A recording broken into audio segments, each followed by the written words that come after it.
ए संपर्क में प्रधानमंत्री उद्बोधन दौरान आसन सीधा सड़क नजर पकेबा। साथियों, राजनीतिक इच्छा शक्ति की कमी के साथ ही देश के इंफ्रास्ट्रक्चर डेवलपमेंट को सबसे ज्यादा नुकसान पहुंचाया सरकारी विभागों के बीच आपसी तालमेल की कमी ने, आपसी खींचतान ने। राज्यों में भी हमने राज्य सरकारों और स्थानीय निकायों के बीच इस विषय पर तनाव होते देखा है। इस वजह से जो प्रोजेक्ट देश की इकोनॉमिक ग्रोथ को बढ़ाने में मददगार होने चाहिए थे, वही प्रोजेक्ट देश के विकास के सामने एक दीवार बन जाते हैं। समय के साथ बरसों से लटके हुए प्रोजेक्ट अपनी प्रासंगिकता, अपनी जरूरत भी खो देते हैं।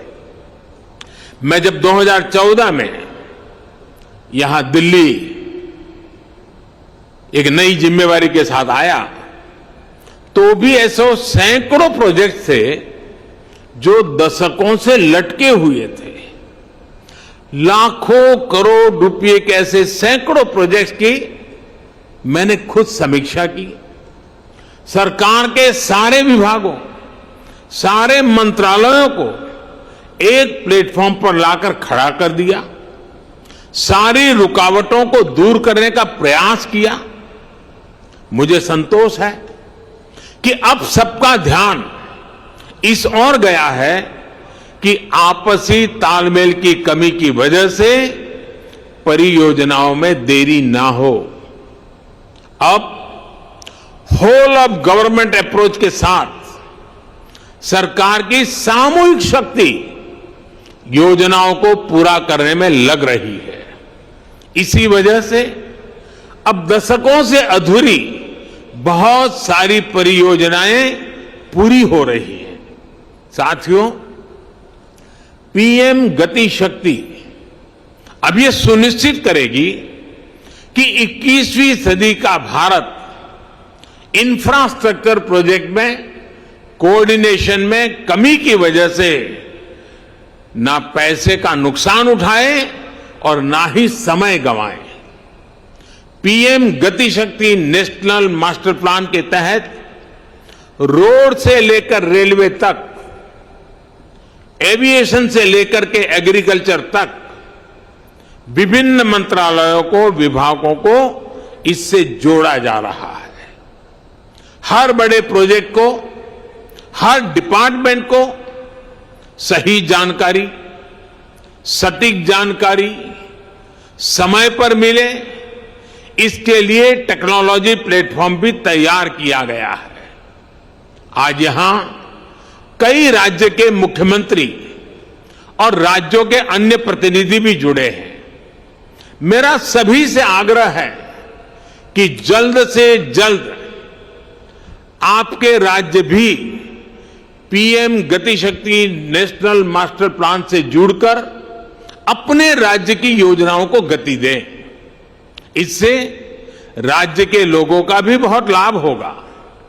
साथियों, पीएम गति शक्ति मास्टर प्लान सरकारी प्रोसेस और उससे जुड़े अलग अलग स्टेक होल्डर्स को तो एक साथ लाता ही है।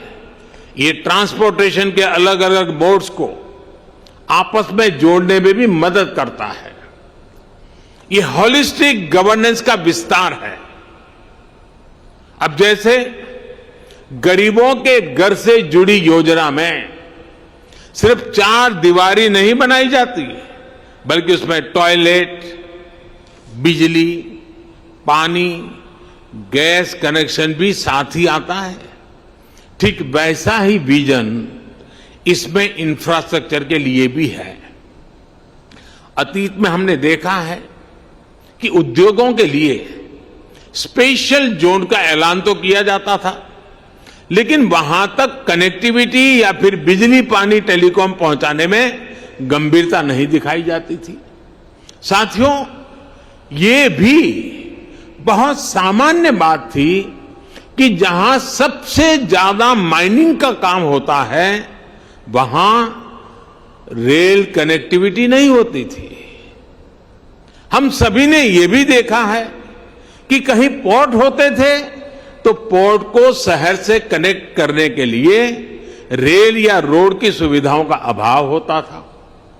ऐसी ही वजहों से भारत में प्रोडक्शन कॉस्ट बढ़ती रही है, हमारे एक्सपोर्ट की कॉस्ट बढ़ती रही है, हमारा लॉजिस्टिक कॉस्ट बहुत ज्यादा रहा है। निश्चित तौर पर ये आत्मनिर्भर भारत के निर्माण में बहुत बड़ी रुकावट है। एक स्टडी है कि भारत में लॉजिस्टिक कॉस्ट जीडीपी का करीब करीब 13% है, 13% है। दुनिया के बड़े देशों में ऐसी स्थिति नहीं है।